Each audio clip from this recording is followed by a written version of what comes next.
Esta hermosa planta que tengo acá se conoce con el nombre de manto de María y en mi concepto y bajo mi experiencia considero que es una de las plantas más versátiles con las cuales he trabajado en lo que tiene que ver con plantas trepadoras. Hola, ¿qué tal? Soy Andrés Rincón, profesor, director de Vivero Siempre Verde y en esta oportunidad les hablaré de esta hermosa planta. Les explicaré acerca de cuáles son sus cuidados, su mantenimiento que es supremamente fácil, algunas características físicas acerca de esta linda especie y también les daré al final unas recomendaciones, consejos adicionales en lo que tiene que ver con el uso, las bondades que esta planta nos puede brindar a nosotros. Les doy la más cordial bienvenida, por favor acompáñenme hasta el final del video y bueno, no más preámbulos, bienvenidos.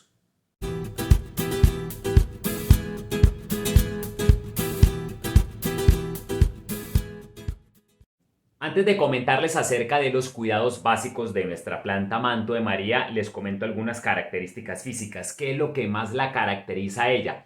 Y es sus flores. Aquí está esta, está florecida, está muy bonita y estas flores son de color blanco que contrastan muy bien con el verde de esta planta. Aquí en este momento, esta planta es joven, pero ella tiene la particularidad de que a medida que va desarrollándose, va creciendo la planta, el follaje, la planta va tomando un color verde más oscuro y como les decía, contrasta, se ve muy bonito con el color blanco de las flores. Las flores son muy similares a una estrella de 5 puntas, se caracterizan porque en el centro los estambres son de color amarillo. Aquí acerco a la cámara, sino que se me desenfoca. En todo caso, en nuestra cuenta de Instagram les colocaré las fotos que son precisamente de esta planta para que puedan ver en detalle la flor. La flor es muy linda, muy bonita y obviamente es la parte más decorativa de esta planta. Bien, en lo que tiene que ver entonces con sus cuidados, supremamente fáciles, supremamente sencillos. En primer lugar, la ubicación de la planta. Permítame, yo aquí me acomodo. Bueno, en primer lugar, la ubicación. Pleno exterior, pleno sol.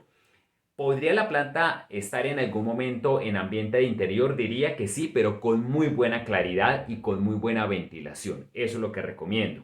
Temperatura. La planta maneja un rango bastante amplio. Es una gran ventaja que tiene esta belleza y el rango que maneja es desde los 5 grados centígrados. La planta tiene la facultad de soportar el frío hasta los 25, incluso 30 grados. Ahora, no quiere decir que vayamos a abusar de la planta yéndonos a temperaturas extremas, de heladas, por ejemplo, lo que tiene que ver con lo frío, ni tampoco irnos a temperaturas muy altas por encima de los 30 grados. Pero sí hay que reconocer de que la planta tiene un rango bastante amplio y eso nos permite a nosotros, para las personas que trabajamos con jardinería o simplemente ustedes en su casa, poder manejar esta planta en este rango de temperatura. En lo que tiene que ver con la hidratación, la planta es exigente en hidratación. La planta no se debe dejar deshidratar. La planta se puede marchitar muy fácil, más aún si vamos a tener esta planta por encima de los 18, los 20 grados centígrados y son días de calor muy marcados o veranos muy marcados, es importante no dejar deshidratar la planta. Tampoco debemos encharcarla. No quiere decir que porque la planta sea exigente en riego la vayamos a ahogar en agua. Eso no lo debemos hacer. En lo que tiene que ver con los sustratos, muy ligado a lo que va con lo que acabo de recomendar con la hidratación. Como la planta es exigente en riego, la planta es exigente en hidratación, que era lo que les acabo de comentar, los suelos deben ser sueltos, no deben ser suelos compactados, no deben ser suelos pesados. Recomiendo entonces en este caso un sustrato a base de tierra, pero que sí lleve una buena carga que le genere drenaje al sustrato, en este caso cascarilla de arroz o también perlita. Esto nos permite que en caso de que haya excesos de agua, la planta, el sustrato lo pueda drenar de manera correcta y la planta no se nos vaya a sobreencharcar. También recomiendo lo que tiene que ver con los sustratos que lleven buena carga orgánica. Recomiendo que sea humus de lombriz, que lleve compost o ambos componentes. Le va muy bien a la planta. La planta, el sustrato de la planta lo exige.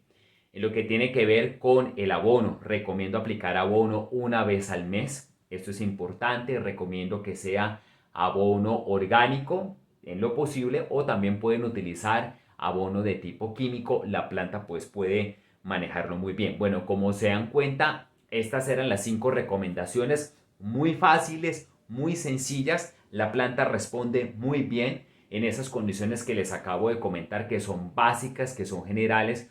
Podemos tener esta planta muy bonita. Bien, vamos ahora al siguiente segmento, donde les hablaré de otras características físicas muy propias de esta planta, de nuestro manto de María, y luego continuaremos con consejos adicionales para poder aprovechar las bondades que nos brinda esta hermosura. Seguimos entonces. Bueno, otros nombres con los cuales se conoce al manto de María es manto de novia, flor de San Diego, o también la llaman falso jazmín. El manto de María pertenece a la familia de las solanáceas y podríamos decir de que esta planta es nativa. Esta planta es originaria del norte de Sudamérica. Bien, características de esta planta. Como les comentaba en la intro, esta es una planta que es de tipo trepador, y algo que caracteriza a esta planta y que a mí me parece algo fabuloso, extraordinario, es que ella no tiene un orden en su crecimiento. Esta planta tiene un crecimiento desordenado, y para mí eso es algo especial, porque es ahí donde uno puede entrar a jugar con ella, en tratar de darle una forma, de ella amoldarse, de ser, a pesar de su desorden en su crecimiento, que es su naturaleza, uno controlarle el crecimiento, controlarle la altura, y que se presta para formarla, para irla guiando. Esto me parece que es una característica, me parece a mí, al contrario, que es una bondad que la planta nos brinda.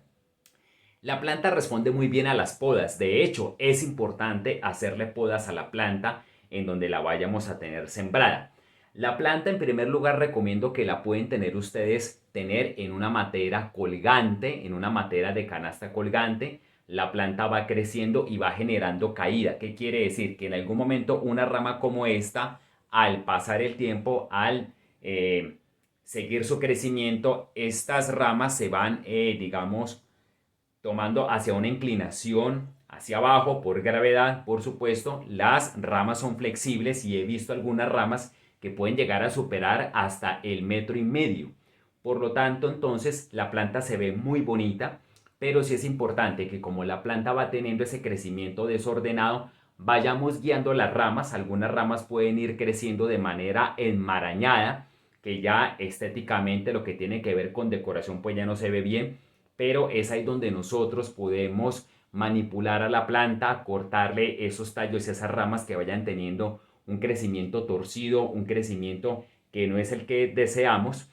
También porque cuando se le hacen las podas a la planta, ella responde muy bien, genera aún más follaje, y por ende, cuando se genera más follaje, va apareciendo mayor cantidad de flores. La planta, en segundo lugar, también la podemos tener en una pérgola. Se ve muy linda, se ve espectacular, y la planta nosotros tenemos que controlarla, porque si no la controlamos, ella comienza a tener un carácter invasivo, digamos entre comillas, pero un invasivo que yo pienso que es un invasivo noble, porque la podemos controlar, la podemos dirigir, no solamente con las podas, sino también con algún tipo de soportes, alambres, digamos, de plástico que no sean muy rígidos, en donde nosotros la podemos ir agarrando, la podemos ir torturando, en donde nosotros la vamos a tener sembrada, en este caso, por ejemplo, una pérgola, para que ella vaya tomando dirección, vaya tomando sentido, y se vaya generando la decoración, o digamos la imagen, el diseño que nosotros en su momento quisiéramos implementar con esta planta. Para mí esta planta me parece muy versátil, como les decía. Me parece que es una planta genial, que se presta para todo este tipo de trabajos. En lo que tiene que ver con jardín vertical, la planta también se ha utilizado para jardín vertical, pero en este caso recomiendo que la siembren pequeña, porque la planta, si digamos está en un clima medio, puede tener una velocidad de crecimiento aún mayor, y lo que buscamos es que en algún momento la planta no nos vaya a invadir todo el jardín vertical, pero sí lograr de que la planta se mantenga pues en un tamaño algo reducido, que esté con follaje, y por supuesto que esté generando flores, y esto le da un toque muy bonito a un jardín vertical, más aún si va a ser un jardín vertical de pleno exterior. Esta planta responde muy bien al trasplante, básicamente no se resiente para nada. Si vamos a pasar la planta de un lugar a otro, por decir si la tenemos en matera y ya la queremos pasar a una pérgola o la queremos tener en un balcón para que tenga caída, la planta prácticamente no se resiente mucho. Es importante el agua, claro está, pero es una planta que tiene muy buen tiempo de recuperación.